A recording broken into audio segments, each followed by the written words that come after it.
ఏం బాక్స్?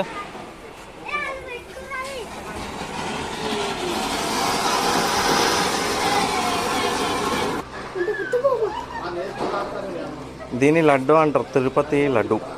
చూద్దాం దీని పవర్ ఎంత ఉంటుందో ఇప్పుడు చూపిస్తాను మీకు.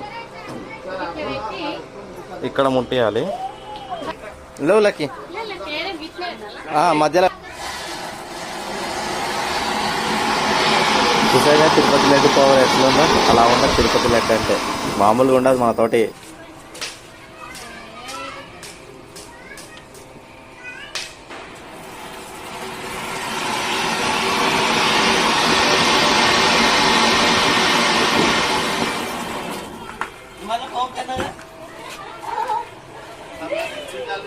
This is laddu power, Tirupati laddu power.